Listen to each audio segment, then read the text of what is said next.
Hello, dear dog and horse lovers. Today, I want to talk about punishment when dealing with your animals. And to start with, let me define a little bit more what I mean by punishment. Because some activities may be or may appear quite similar, but are not punishment in the meaning that I give to that word, right? When I talk about punishment, it's in the context of conditioning. So I want my horse, dog, or other animal. You can even transfer that to children or employees if you like to. So I want my animal to show a particular behavior, right? And it's not doing that for some reason, right? And then I punish it by whatever withdrawing is that like taking away something that my animal want, or even um, I might I might act in a violent way, uh, shout at my animal, or even physical violence, right? Um, Not long ago, I observed a dog trainer who really pulled the leash of his dog very harshly and yelled at him like stop to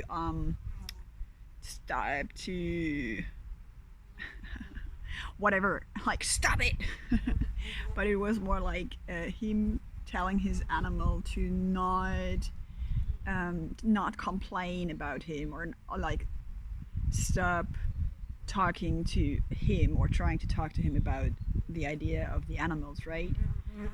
So he suppressed the need, or he suppressed the behavior of this animal by punishing it. Also, I observed a horse trainer who, like some horse riding instructors, gave their horses to him because, from their point of view, their animals misbehaved, right? From my point of view, and I'm very, very sure that it's so much closer to the truth than their dogmas and paradigms that shape their perception, right? And so they gave their horses to this man who already approached them with a very aggressive and like, let me show you how dominant I am attitude. The horses reflected that, right? And he hit them to punish them, to make them obey, right? That's what I want to talk about today.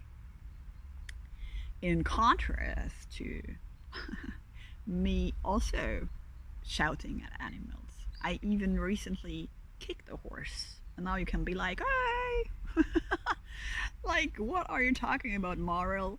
I'm not talking about moral. I'm talking about communication. I'm talking about connection, right?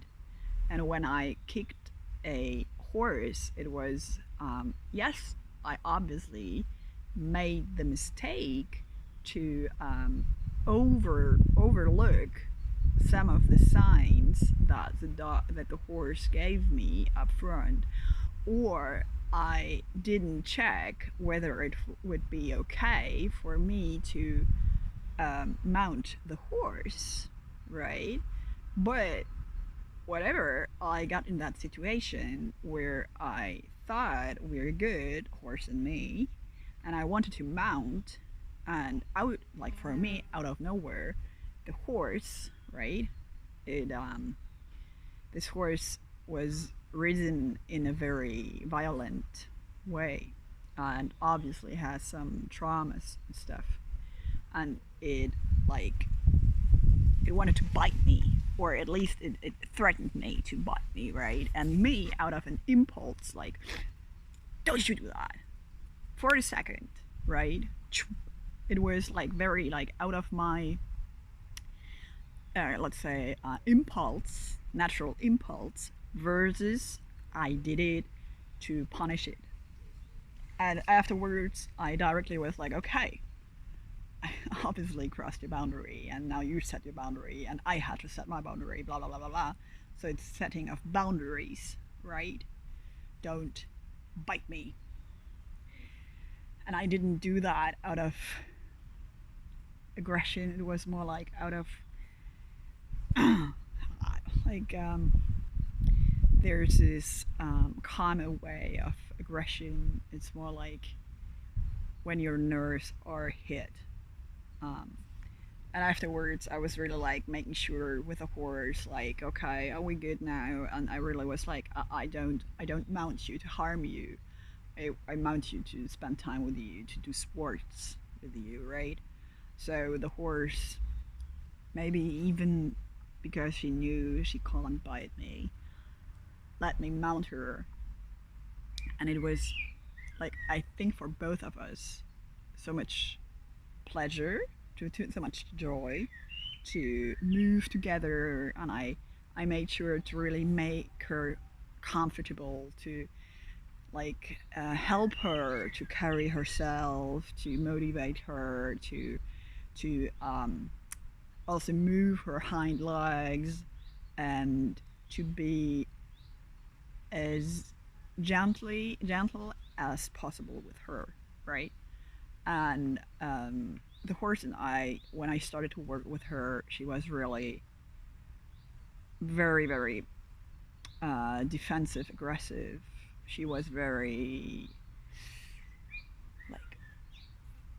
like I couldn't really approach her without her being like this. And after a couple of days, even, she was much more relaxed. And in the end, like after 2 or 3 weeks, like there was such a big difference, such a big difference. Her nervous system was so much calmer, because my first or also for you, if you really want your animal to cooperate with you, and they want to do that, right? They're herd animals, for horses, or pack animals but dogs, but social animals, right? They want to cooperate because it's intrinsic for them, right? That guarantees their survival, right? And we actually don't need training, right? It's very useful to train your dog or horse, or to do it out of fun. And I'm not talking about training like I don't know,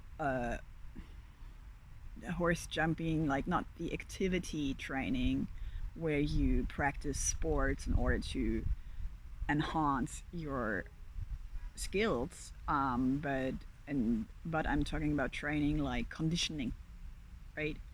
You don't really need that.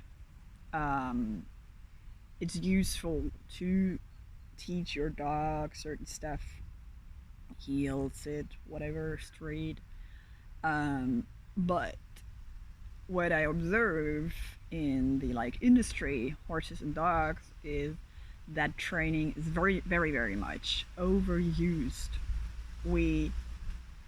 What I observe is that humans tend to use training, this conditioning, as the recipe for everything, right? In German, we have that saying like, you have a hammer, on every problem is a nail. But in reality, it isn't like that, right? In reality, horses and dogs want to communicate with us, and they want to cooperate. And what we do as humans very often is, they don't understand us, they show a behavior that we don't want, and we punish them. So they are not understood, and so on. Still, for us, it looks like it works, right? And we as humans, we tend to do what tend to work. And it works because the animals have fear, right? Today, when I was feeding the chicken here, I fed them, right? It was so cute. And then the rooster, he was like, attacking one of the hens. Is that the word? The chicken. And me, again, out of an impulse, was like, hey, don't you do that, right? So for a second, I got very intense and very assertive, right? Very assertive, very intense. And he was like a little bit like, I mean, he doesn't have hands, but he was like, so I got respect, but he's not afraid of me. He's now like, okay, this woman got boundaries, right? But he's not afraid. And when you punish your dog or horse, children, whatever, yes, they won't show the behavior anymore if you punish them hard enough, right? And some dogs or horses are more rebels than others. Same for children. But eventually, if you're strong enough or you find a horse riding instructor who's doing that for you, you will break them. Congrats to you. Like, I don't want to judge you, but I want to make clear there's another way, and it's not something to be proud of if you can dominate someone, right? I'm seeing so often like these girls who obviously have some self-esteem issues, and they polish their egos by riding horses in this like, right, and then they're so like, oh my god, and I'm dominating 600 kilos, I'm so cool. Seriously? I mean, they all have their history and stuff, and it's not their fault that they have been taught that way, so that the stuff that there's in their brains, right, the paradigms and dogmas that I'm talking about that shape their perception and their behavior, and they get this like cognitive biases. I'm really lacking some terms here, but it's like your psyche judges everything, right? When you're very much caught in this monkey mind and not conscious. So you get these like judgments and also projections, and then you project your energy into there, you got the reflection. That's how you create your world, basically. And me too. I was raised that way, and a lot of stuff that I'm doing to also get rid of this like A conditioning, B trauma, fear in my nervous system and stuff. And I also treated other humans and animals this way because I learned it. And if you did also learn it that way, what I want to encourage is that you start to be open for other perspectives, right? That you're really like trying to take a step back and be like, okay, this is what I see and what I think, but is what I think, right, the reality? Because what you think is a product of the data that you have collected over your lifetime, basically. And who's responsible for this data? Parents, environment, blah blah blah blah blah, whatever data is there. This is called your like psychological structure. Or let's face it, for every one of us, the rubbish that you have collected over your lifetime. And maybe there's some competences and some wisdoms and some, I don't know, like technical stuff that is useful, other data.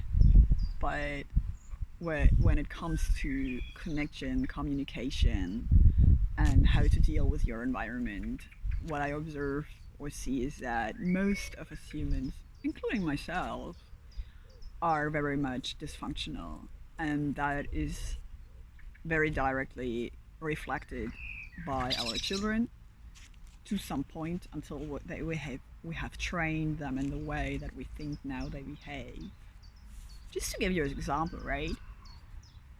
People I know have such a beautiful daughter, and she's smiling all the way, all the time. She's smiling and good behaving, and when you look at it from the outside and you don't really look into it, but more like you look at it, right? You think, oh my goodness, perfect family, perfect daughter, happy all the time. She's trained to be happy. She's suppressing all her other emotions because at home, when she's not allowed to show emotions, they would hug her so badly that and they don't let go of her until she stops crying, until she stops being frustrated. The the moment that she expresses something like a bad mood, her parents would punish her, being like, "Don't you like kind of you." I think the word is pretty harsh, but I don't know another word. It's more like suck. But the word in German they use is a little bit more friendly, but still they're like, without your behavior, you suck. Go in your room. So she's not accepted at all when she shows any other emotion than artificial happiness, right? And she's 12 years old, so she doesn't even know. But I guarantee at some point this will like flick or flip. Um, so the parents, they have these dogmas and paradigms of how this girl should look like and behave like, and same for our animals. We have these like ideas of how a horse or dog should behave, and then if the behavior is good, sugar. If not, punishment, right? But this like disconnects you like from your animal and from reality. You do it because you want to press your opinion, your concept on them. But look at us humans, all we have is conflicts, and inner conflicts, outer conflicts. Like the outer conflicts are a reflection of our inner conflicts, of course. But I'm like how can we assume that we're the most intelligent species on the planet? I mean, we have this potential, absolutely, if we allow the true intelligence to really like speak through us, to flow through us. But we don't. We think that what we think is intelligent. But this is, as I said, the rubbish that we have collected. I hope this got a little bit clearer, especially this like distinction between punishment because you did something that I want to be different, or setting boundaries where I might kick a horse, might yell at a rooster, or recently at a dog, right? A car was approaching. I was like, hey, come here and sit, and the dog was like, I don't hear you. I was like, hey, so like really like intense and assertive, and the dog was like, woke up. Oh, someone is there. I got more like present, also probably with that intensity. And we were directly fine afterwards, right? I petted her. She doesn't have any fear in her system now. I woke her up, but I didn't punish her in a way that she would now be afraid. I think she has had a little bit more respect, but respect that's not coming along with fear, right? And all these dominating techniques, yes, they work, but it is because of animals, children, even at work. You can see it in the office or wherever. That works because children, animals have fear, and also adults have fear, more like losing their status, or even the fear of not being good enough, what is then rooted in this childhood trauma of not being good enough, and if I'm not good enough, I'm not part of the social community anymore, and I don't survive. Stuff like that, right? So what helps you? Like, by the way, if you made it like 20 minutes through with me, thank you so much. This one person out there. Please give me a like or leave a comment or so. Also with questions or ideas or so. I don't want to give you concepts here, right? I really want you to. I only want to question, challenge perspectives, and maybe you have an aha moment. If that's the case, leave me an aha. And to just like widen your perspectives, because some people are so narrow. In German we say like their horizon is a standing like one point, basically. It is really like very, I'm not interested. The attitude is not interested, it's more like very, and that's what I want to do. Yeah, and also give you some idea on what to do, like actually when you want to come closer to reality as it is, and less like clearer in the end, and stop projecting as much, stop judging as much, stop being a slave to your paradigms that you got from other people, right? So if you want to be more yourself, right, then it's the expansion of consciousness that you want to allow and encourage, so you become more you. And I know that for some people it's like because there is this other judgment paradigm, blah blah blah blah blah. I'm talking about spirituality, right? Spirituality is not some woo woo woo that you either believe in or not. It's a term for this process of overcoming or getting behind your monkey mind, right? There are animals that are below thinking. There's being trapped in the middle of thinking, like most of us, right? If you're a person who's permanently thinking, this like compulsory thinking, congrats. Now you know that you're pretty, like, evolution could happen to you if you choose to do something for it and stop being in that loop, right? For me, it worked. Like, I did meditation, but with meditation,